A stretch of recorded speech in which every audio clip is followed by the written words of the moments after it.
竹竿需采用4到6年的上等茶竿竹。首先，我们热处理，去除竹子多余的糖分及蛋白质，让钓竿更具有韧性及弹性。接下来，将竹材劈成5至6毫米宽度的竹条，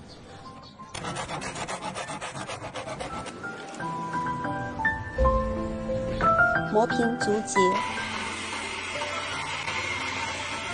热风枪较直。是接下来炮制拼接没有缝隙的至关因素。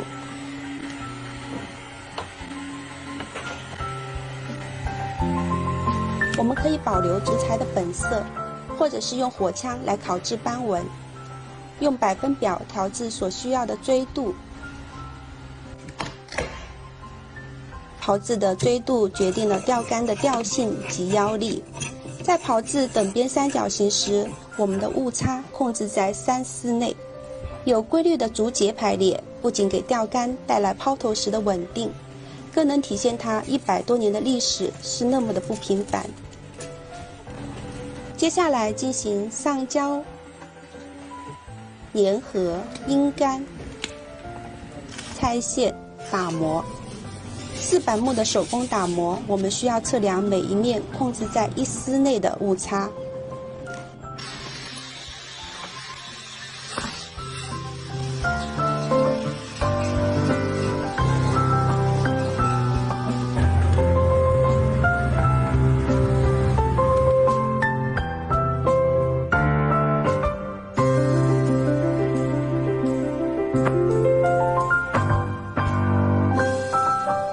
接下来进行导环及配件的组装。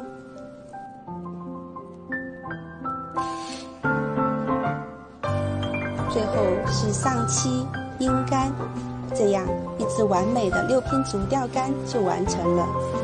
6拼竹竿有别于传统的圆竹竿，韧性更强，6面设计让竿身每一面都能发挥出均匀的反发力，无论抛投或搏鱼，皆能有优越的反馈感。